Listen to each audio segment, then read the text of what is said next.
In 1970, a film hit the big screen that was unlike anything audiences had seen before.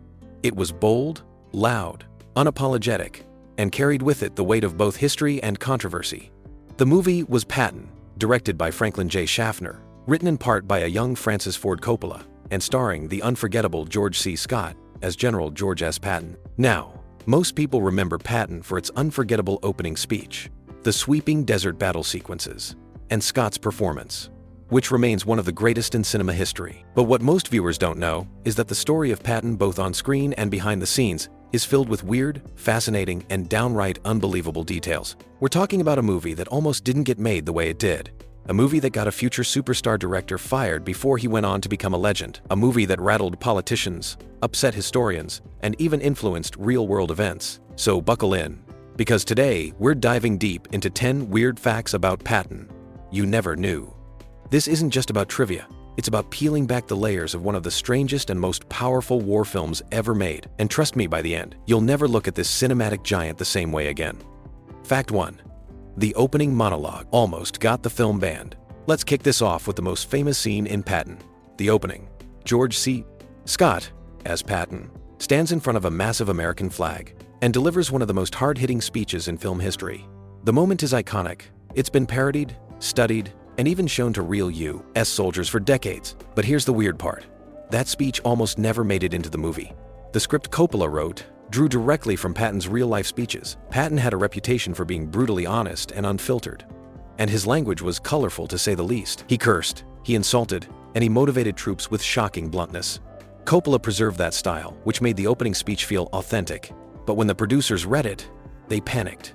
They thought starting a movie with profanity and such an aggressive tone would scare audiences away. They argued that it would be better placed in the middle of the movie, after audiences had warmed up to Patton as a character.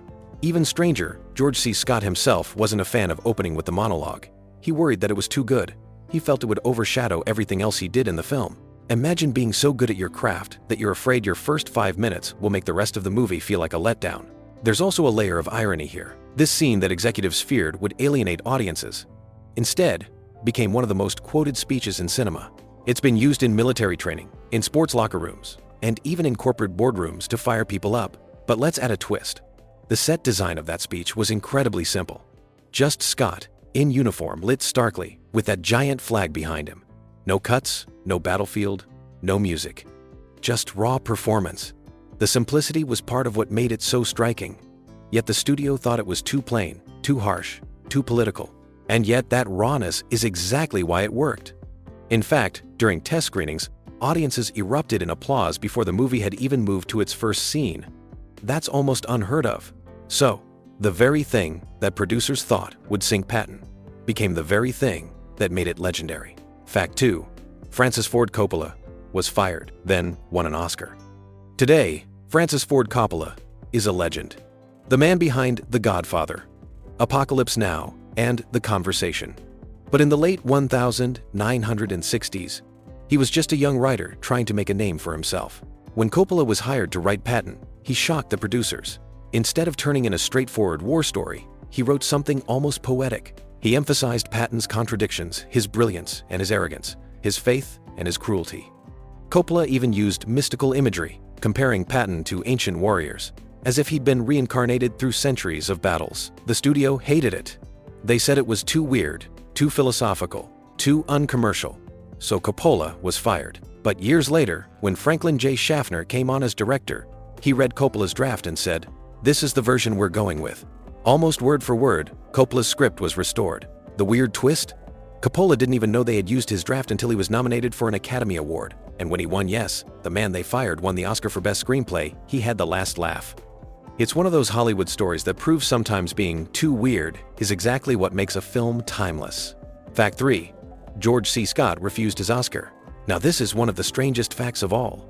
George C. Scott gave what many consider the greatest performance of his career in Patton. The Academy agreed, awarding him Best Actor.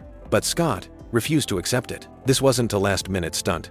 Scott had already told the Academy not to nominate him. He called the Oscars a meat parade, a popularity contest that demeaned the art of acting. When his name was announced, the camera cut to an empty seat. Scott wasn't even in the building. Instead, he was at home in New York, watching a hockey game. The fallout was massive. Some people praised his integrity, others mocked him for being arrogant. But Scott never budged. He truly believed that art couldn't be judged like a horse race. And here's the kicker.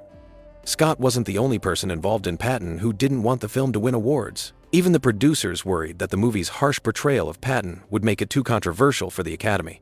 But it ended up sweeping 7 Oscars anyway. The fact that Scott turned down one of the most prestigious awards in Hollywood history makes Patton stand out even more. Fact 4. The Pentagon refused to help. Most major Hollywood war movies have a close working relationship with the Pentagon. The U.S. military often provides tanks, planes, uniforms, and technical advisors to make sure everything looks authentic. It saves the studio money, and it allows the Pentagon to control how the armed forces are portrayed on screen. But when it came to Patton, the Pentagon flat out refused to help. Why? Because the script didn't paint General Patton as the all-American, squeaky-clean hero they wanted the public to remember. Instead, Coppola's script leaned into Patton's flaws: his temper, his arrogance, his obsession with destiny, even his infamous incidents of slapping soldiers. The Pentagon worried that this would tarnish the image of one of their most famous generals, and, by extension, the U.S. Army itself. So the filmmakers had a problem. They needed hundreds of soldiers for extras, real tanks, jeeps, artillery, uniforms, and a believable battlefield setting. Normally, the U.S. military would have supplied all of that. But now, they were on their own. Enter Spain. At the time, Spain was under the dictatorship of Francisco Franco. Franco had built up a massive stockpile of WWI-era equipment: German panzer tanks, American Shermans, artillery pieces, uniforms, and he was more than happy to rent it all out for a fee. He also offered thousands of Spanish troops to serve as extras. This arrangement gave Patton the authenticity it needed. When you see massive columns of tanks rolling across the desert, or hundreds of soldiers charging into battle, you're actually looking at Spanish conscripts under Franco's orders, dressed up to look like Americans or Germans. The irony is incredible. A movie about one of America's most famous generals, the embodiment of American military might, was made possible because of a fascist regime in Europe. And here's another twist. Some of the equipment wasn't historically accurate. Eagle-eyed historians have noted that certain tanks in the film are actually Spanish models modified to look like WW2 vehicles. But to most audiences, it looked authentic enough. So, the very refusal of the Pentagon to cooperate forced the filmmakers to get creative, and arguably gave the movie a unique texture. Without Spain's involvement, the epic battle scenes we know today might never have been filmed. Fact 5. George C. Scott terrified the cast and crew. George C. Scott didn't just play Patton, he became him. On set, he was known for being intense, unpredictable, and sometimes downright intimidating. He demanded total commitment from everyone around him. Extras said they felt like real soldiers taking orders from a general, rather than actors in a movie. When Scott barked commands, they jumped to attention not because the script told them to, but because they were honestly afraid of crossing him. Carl Malden, who played General Omar Bradley, later admitted that working with Scott was like standing in front of a storm. Scott's eyes had this piercing quality, like he could see through you. Malden said he sometimes forgot it was acting. He felt like he was really being confronted by Patton himself. But Scott's intensity also spilled into conflicts behind the camera. He was notorious for clashing with directors and producers in other films, and Patton was no exception. He hated doing multiple takes. He believed that the first take carried the rawest energy, and repeating a scene diluted its authenticity. So he would deliberately change his delivery in later takes, making them unusable, just to force the director to pick the first one. That stubbornness paid off, though.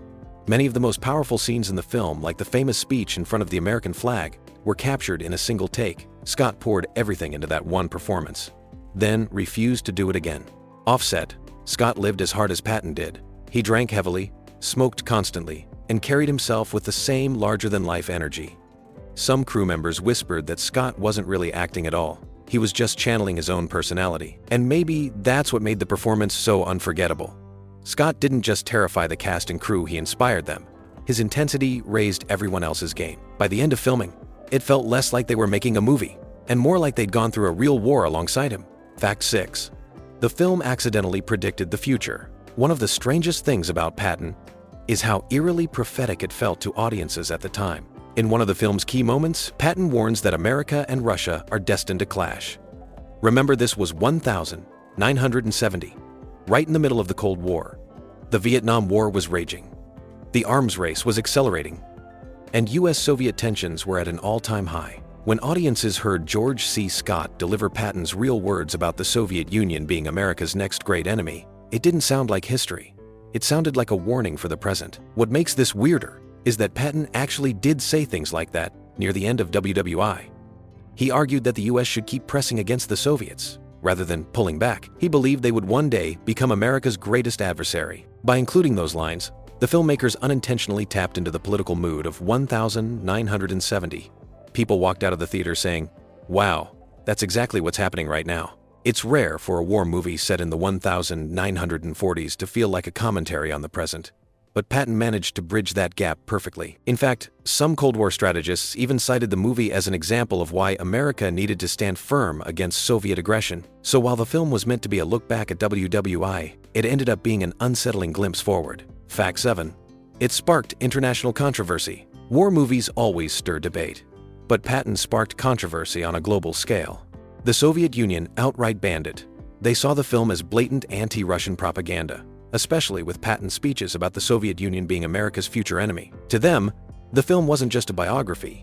It was a piece of Cold War rhetoric designed to stir up hostility. In West Germany, critics complained that the movie portrayed German generals too sympathetically. They argued that the film made men like Rommel seem noble and honorable, while downplaying the brutality of the Nazi regime. In Britain, military historians took issue with the depiction of Field Marshal Bernard Montgomery. They felt the movie exaggerated the rivalry between Patton and Montgomery, making Monty look like a pompous bureaucrat, while Patton came off as the bold, daring warrior. And then there was France, where some critics argued the film glorified American militarism while downplaying the contributions of other Allied nations.